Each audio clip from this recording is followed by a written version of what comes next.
बिस्मिल्लाहिर्रहमानिर्रहीम। अस्सलामुअलैकुम नाज़रीन कराम, नई वीडियो में आपको खुश आमदीद कहते हैं।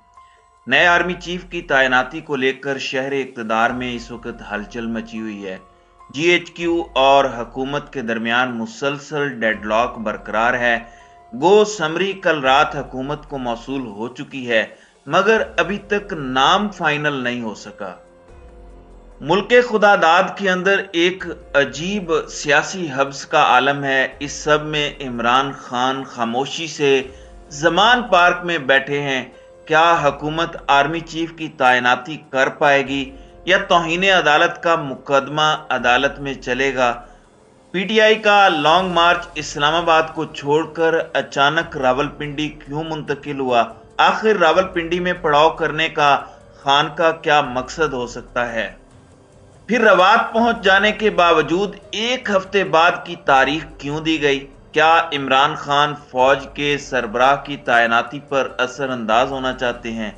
लॉन्ग मार्च इस्लामाबाद से रावलपिंडी क्यों मुंतकिल किया गया? अगर तौहीन अदालत का मुकदमा चलाया जाता है और सुप्रीम कोर्ट फैसला देती है तो मुमकिन फैसला क्या आ सकता है? और क्या वफाकी हुकूमत को इमरान खान जल्द इंतखाबात पर राजी कर लेंगे? इन तमाम मौज़ूआत का इहाता हम इस वीडियो में करने की कोशिश करेंगे। नाज़रीन कराम, पाकिस्तान के साबिक वज़ीर आज़म इमरान खान का लॉन्ग मार्च इस्लामाबाद के दरवाजे पर पहुंचकर रुक गया। रवात के इलाके से आगे उन्होंने इंपोर्टेड हुकूमत की सरहद अबूर नहीं की। लॉन्ग मार्च में शरीक अफराद ने रवात के मकाम पर पड़ाव भी नहीं किया, वो वहां से मुंतशिर हो गए। आगे कहां जाना है, कब जाना है, कौन लेकर जाएगा, इसका फैसला इमरान खान पर छोड़ दिया गया। वजीराबाद हमले में जख्मी होने वाले इमरान खान खुद लाहौर में हैं और उनकी जमात के वाइस चेयरमैन शाह महमूद कुरैशी उनकी जगह मार्च की क़यादत करते रहे। इमरान खान ने चंद ही रोज कबल ये फैसला किया कि अब उनका ये मार्च या धरना 26 नवंबर को रावलपिंडी इस्लामाबाद के संगम पर वाक़े फैजाबाद पर होगा। यानी रवात में लॉन्ग मार्च रोकने के बाद रावलपिंडी में दोबारा जमा होने के दरमियान एक हफ्ते से ज्यादा का वक्फा दिया गया।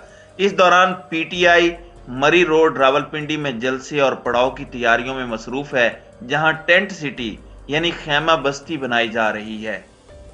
नाज़रीन कराम, PTI का कहना है कि इमरान खान खुद रावलपिंडी पहुंचकर मार्च की क़यादत करेंगे, लेकिन इमरान खान इब्तिदा में कहते रहे कि उनके मार्च की मंजिल इस्लामाबाद है।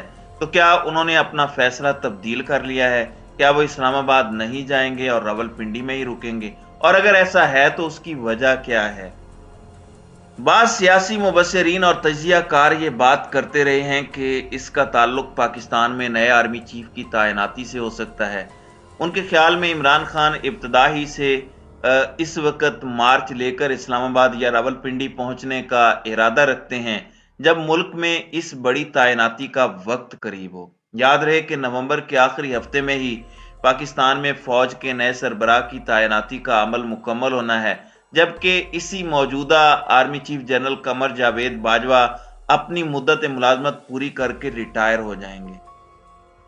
नाज़रीन कराम, रावलपिंडी में फौज का हेडक्वार्टर यानी GHQ वाक़ है, इसलिए लोग ये समझते हैं कि इस तरह लॉन्ग मार्च के जरिए साबिक वजीर आज़म इमरान खान इस तैनाती के मामले पर असरअंदाज होने की कोशिश करेंगे और वो दिखाना चाहते हैं कि उनके साथ अवाम की कितनी ताकत है।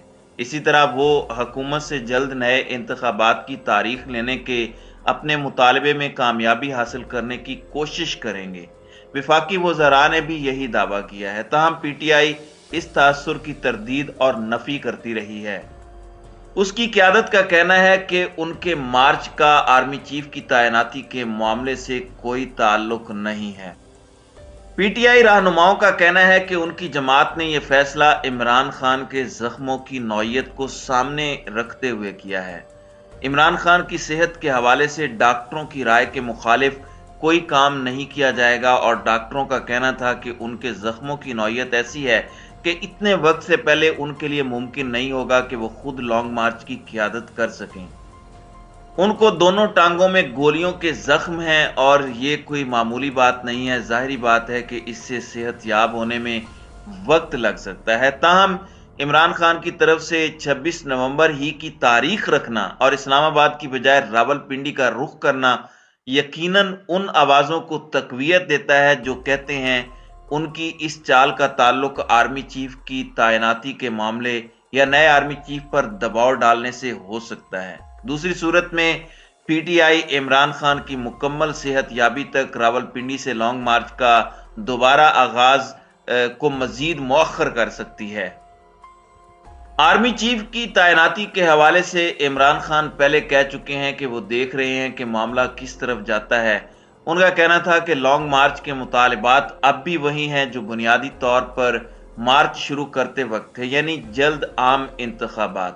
اب اس میں ایک مطالبہ یہ بھی شامل کیا گیا ہے کہ ہماری درخواست کے مطابق عمران خان پر حملے کی ایف آئی آر درج کی جائے۔ اس تمام صورتحال میں ایک بڑا اہم سوال یہ پیدا ہوتا ہے کہ لانگ مارچ اسلام آباد سے راولپنڈی منتقل کیوں ہوا؟ پنجاب کے شہر راولپنڈی میں پاکستان تحریک انصاف کی اپنی حکومت ہے، وہاں پاکستانی فوج کا ہیڈ کوارٹر بھی ہے۔ دوسری طرف اسلام آباد میں پاکستان مسلم لیگ نون کی قیادت میں اتحادی جماعتوں کی حکومت ہے۔ پی ٹی آئی کے مطابق ان کے مطالبات وفاقی حکومت سے ہیں، جن میں مرکزی مطالبہ نئے انتخابات کی تاریخ لینا ہے۔ ایسی صورت میں لانگ مارچ کا رخ وفاقی حکومت کے زیر انتظام اسلام آباد کی طرف ہونا چاہیے، ایسا کیوں نہیں ہے؟ پی ٹی آئی رہنماؤں کا کہنا ہے کہ راولپنڈی میں پڑاؤ کرنے کے فیصلے کے پیچھے ایک عنصر یہ ہے کہ پنجاب میں ہماری اپنی حکومت ہے، اسلام آباد میں وفاقی حکومت نے پہلے بھی ہماری مارچ کے شرکاء کو تشدد کا نشانہ بنایا، ہم دوبارہ کیوں چاہیں گے کہ ہمارے ساتھ ایسا ہو؟ اس لیے جماعت نے فیصلہ کیا کہ ہم راولپنڈی میں پڑاؤ کریں گے اور وہاں سے آغاز کریں گے، پھر دیکھیں گے کہ آگے کیا ہوتا ہے۔ وہاں سے فیصلہ ہوگا کہ اسلام آباد جانا ہے اور کب جانا ہے۔ پھر پاکستان تحریک انصاف کی طرف سے لانگ مارچ کا روات پہنچ کر اسلام آباد میں داخل نہ ہونے اور پھر مارچ کے دوبارہ آغاز کے لیے راولپنڈی کا انتخاب کرنے کے پیچھے ایک وجہ سپریم کورٹ میں عمران خان کے خلاف توہین عدالت کے مقدمے کی کارروائی بھی ہو سکتی ہے۔ 26 نومبر سے قبل سپریم کورٹ میں عمران خان کو توہین عدالت کے مقدمے میں جواب بھی جمع کروانا ہے، جس پر مزید کارروائی ہونا ہے۔ اس لیے وہ نہیں چاہیں گے کہ وہ اس سے قبل اسلام آباد میں ایک مرتبہ پھر داخل ہوں اور اس کا اثر ان کے مقدمے پر ہو۔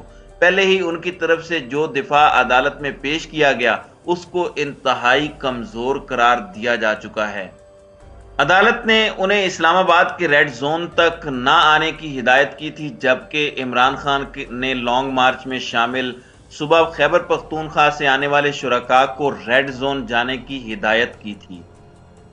ناظرین اکرام، عمران خان کے لیے لانگ مارچ کے ذریعے یہ کرنا بھی مشکل ہے کہ وفاقی حکومت ان کا مطالبہ مانتے ہوئے جلد عام انتخابات پر راضی ہو جائے، اس لیے کہ آپ کو حالات کو دیکھنا ہوگا۔ اس وقت اگر انتخابات ہوتے ہیں تو 90% چانس یہ ہیں کہ عمران خان جیت جائیں گے، اور نہ تو اسٹیبلشمنٹ یہ چاہتی ہے اور نہ ہی وفاقی حکومت میں شامل جماعتیں یہ چاہتی ہیں۔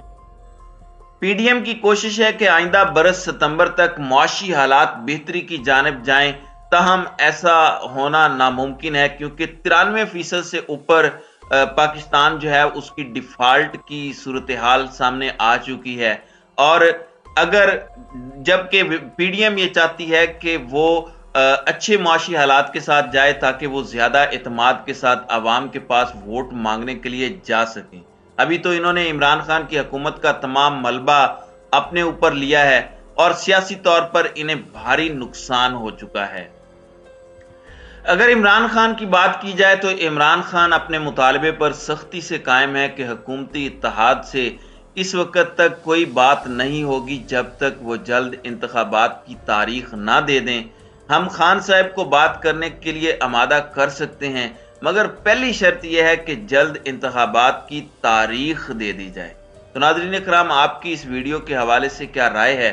اب اپنی رائے کا اظہار کامنٹ سیکشن میں ضرور کیجیے گا۔